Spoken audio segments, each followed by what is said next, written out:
խմբակցության հայտարարության մեջ բավական ուշագրավ էր մի հատված, որ խմբակցությունը, Հայաստան խմբակցությունը ընդգծել էր, որ սա թիրախավորում է եւ Հայաստան խմբակցությանը եւ նաեւ ձեզ այս գործընթացը։ Ձեզ ով է փորձում թիրախավորել, որովհետև մենք դրանից հետո տեսանք ընդդիմադիր շրջանակներում փոխադարձ քննադատություններ եւ հիմնական հարցերից մեկն այն էր, որ թեկնածու խնդիր կա ընդդիմադիր դաշտում եւ չեն կողմնորոշվում ընդդիմադիրները, դրա համար քննադատության սլաքները նաեւ ուղղում ձեր դեմ։ Իդեպ հիշեցնեմ, որ նաև պատիվ ունեմ խմբակցության ղեկավարը, երբ որ հարց հնչեց լրագրողների կողմից, որ ենթադրենք Ռոբերտ Քոչարյանի թեկնածություն առաջադրվի, դուք ինչպես կվարվեք, նրանք ասացին, որ կողմ կքվեարկել։ Ինչու են ձեզ թիրախավորում։ Սկսենք այդտեղից։ Առաջինը հենց իրեն շեֆը ասաց, որ հանգիստ տվեք Քոչարյանին։ Եվ ենթադրում եմ, որ սա առաջերտին պետք է կուսակիցներին վերաբերվեր, հետո այսպես կուսակցական շրջանակներից ավելի դուրս։ Բայց պատիվ ունեմ ինքը իրենք հայտարարեցին, որ իրենք տեխնացու չունեն։ Տարօրինակ չի թվում, թե կուսակցությունը, որը երկար տարիներ եղել է իշխող կուսակցություն, տեխնացություն չունի։ Օրինակ իմ մոտ հարց առաջացնում։ Համապատասխան որակներ ունեցող մարդ չունեն, թե չեն ուզում, որովհետև հեռանկարը չեն տեսնում։ Համոզված եմ, որ համապատասխան որակավորում մարդիկ իրենք ունեն իհարկե։ Հեռանկարը չեն տեսնում, դրա համար տեխնացու չունեն։ Հիմա Հայաստան դաշինքը ունի վարչապետի տեխնացու։ Մեր ֆրակցիայից միայն մի 8 հոգի կարան վարչապետ լինեն իրենց անցած ճանապարհով եւ փորձով։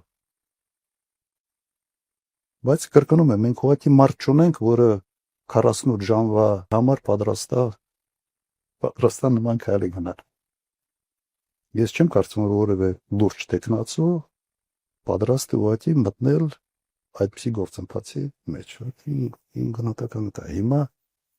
երևի ձեր հարցը դրան է վերա։ Ով է թիրախավորում։ Այո, ով է ձեզ թիրախավորում։ Նրանց, ովքեր այդ թեման քշում են։ Նախաձեռնողներ եւ կոնկրետ աջակցողներ։ Ես տվյալ դեպքում ենթացեք սա ձեր հանրապետական կուսակցությունն է, ես ենթադրում եմ։ Դե փոխադարձ վիրավորակն այդ երկու խմբակցություններից էր։ Հիմա իրենք ընտրել են այս մարտավարությունը, թող շարունակեն։ Ինչ վերաբերում է ինձ թիրախավորելուն, ես թիրախավորվելու իմունիտետը արդեն ունեմ, գիտեք, քանի տարի։ Շատ երկար տարիների փորձ ունեմ։ Բայց սա մի առավելություն է տալիս։ Դու չես խոսում քո մասին, սա խոսում։ Ես 2 տարի չեմ խոսացել, իմ մասից խոսում եմ։ Գիտի, դա քաղաքականության մեջ տված չի։ Մարդ կա, որ ինքը չի խոսում 2 ամիս, իրեն մոռանում է։ Տվյալ դեպքում սա դրական կողմն է, թիրախավորելու պրոցեսի դրական կողմն է։ Երևի ազգանունս էլ է։ Հիմա Լևոնը խորհրդարանում մի ելույթ ունեցավ, հանգիստ ելույթ էր։ Հետո 2 ժամ ԿՊԱ-ականների կեսը գրվեցին եւ սկսում էին դրա թեման խոսալ։ Եթե Լևոնը մի ելույթով կարող է 30 ԿՊԱ-ական խոսացնել, փայլուն է։ Վերջերս ակտիվորեն խոսում է ձեր եւ երրորդ նախագահի տարանջատման մասին։ Ինձ իրականում զարմացրեց, որ այդ տարանջատման սկզբի կամ սկսելու մասին խոսեցին նաեւ ձեր որոշ թիմակիցներ, ինչու, որովհետեւ տարանջատումը քաղաքական գործիչների պարագայում դա այն չէ, որ մեկը բարձրահասակ է, մյուսը ցածրահասակ, մեկը սպորտային կազմվածք ունի, մյուսը չունի, կամ մեկը, ինչպես դուք ասեք, վիսկի է խմում, մյուսը, չգիտեմ, օղի է սիրում, քաղաքական գործիչների առաջնորդների տարանջատումը adekvat մարդկանց համար դա գաղափարների մեջ է։ Ինձ համար օրինակ, որ հետևել եմ ձեր գործունեությանը, դուք երրորդ նախագահից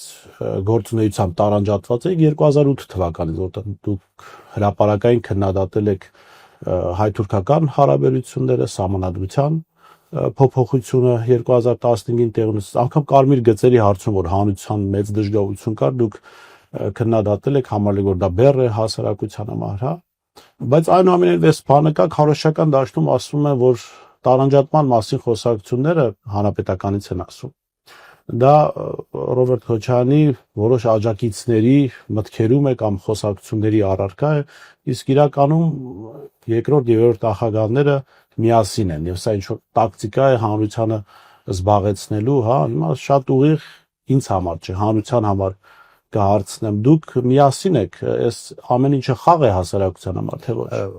Ես չգիտեմ իմ գիրքը կարդացել եք թե չէ։ Ես գրքից էլ հարցեր ունեմ, կհասնենք։ Հիմա նայ